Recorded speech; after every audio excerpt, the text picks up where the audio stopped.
大家好，我是叶青。这次由我来聊一点点关于这首诗和这幅画的分享。这期的选诗是车苓，出自《诗经·国风·秦风》。此诗的首章从主人公拜会友人的途中写起，一个贵族乘坐着爱马拉的华车去见朋友。诗中特别点出了马的白颠，指的是额头间长了一簇白毛，好似堆着一团白雪的马。这样的白额马古时称为带星马或玉顶马，正如其名，是珍贵的马匹。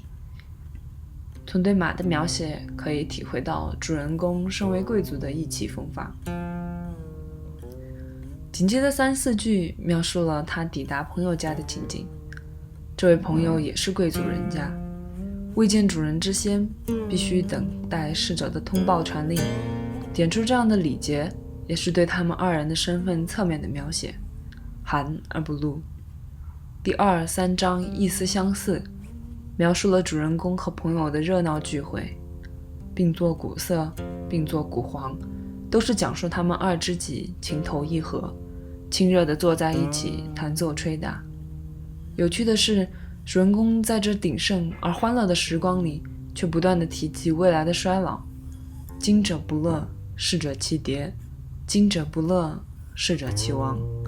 这样2句劝人及时行乐的话，似乎带有些无奈和对人生无常的感伤。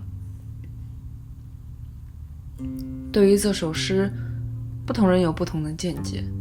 有人从批判贵族生活的角度出发，有些又是以崇古的心态进入文本，又有人放下对时代不同的考虑，只是与作者感同身受。朋友欢聚的场景，每个人多少都有经历过。在我们的回忆里，那样的场景是依旧灿烂的，或是略带着时间赋予的感伤。